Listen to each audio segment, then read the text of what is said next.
Amis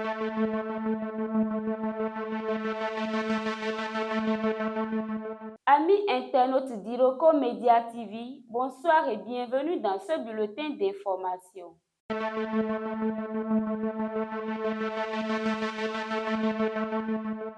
Démarrons par les échos du parti l'UPR qui a réuni les nouveaux ministres conseillers et membres du CES issus du parti.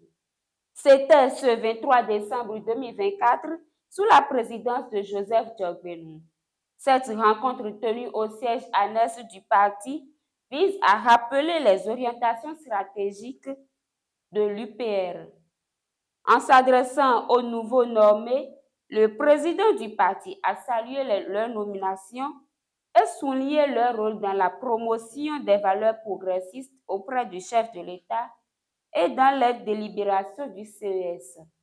Ce cadre d'échange marque la volonté du parti d'assurer une représentation cohérente et fidèle aux intérêts des citoyens béninois.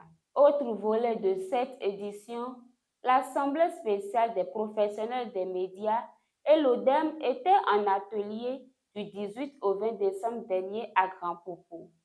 Le dit atelier, appuyé par le projet Média B, financé par l'Union européenne, a permis à ces deux entités de finaliser la nouvelle mouture du code de déontologie de la presse béninoise. Le document actualisé, enrichi par les meilleures pratiques internationales, sera soumis à l'Assemblée spéciale pour adoption. Prévu en français et en langue nationale, il sera largement diffusé, faisant du Bénin un modèle en matière d'éthique et de déontologie dans les médias. Parlons de cette situation peu ordinaire qui s'est produite à la prison civile d'Abomey-Calavi.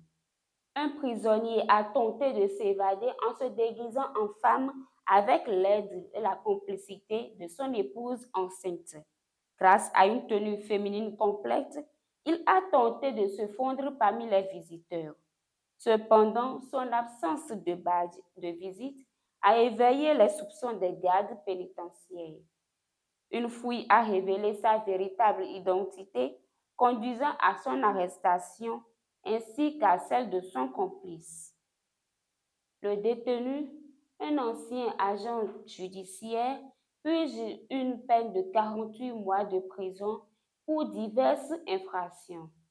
Allons en Afrique de l'Est avec le Conseil constitutionnel du Mozambique qui a confirmé ce lundi 23 décembre la victoire du parti historique au pouvoir après 2 mois de contestation qui a plongé ce pays d'Afrique australe dans une crise politique sans précédent ayant fait plus d'une centaine de morts. Malgré les appels à un nouveau soulèvement populaire du principal opposant qui conteste le scrutin, la présidente du Conseil constitutionnel, la juge Lucia da Luz Ribeiro, a proclamé élu président de la République du Mozambique Daniel Francisco Chapo, candidat du Frelimo, parti à la tête de l'État lusophone depuis un demi-siècle.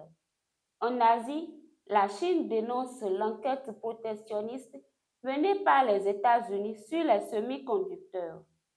La Chine s'est déclarée résolument opposée à une enquête américaine sur son industrie de semi-conducteurs, la qualifiant de protectionniste. L'enquête américaine 301 a des tons unilatéraux et protectionnistes évidents, a déclaré le ministère du Commerce de Pékin dans un communiqué appelant Washington à cesser immédiatement ces mauvaises pratiques. C'est tout pour l'actualité de ce soir. Merci de nous avoir suivis.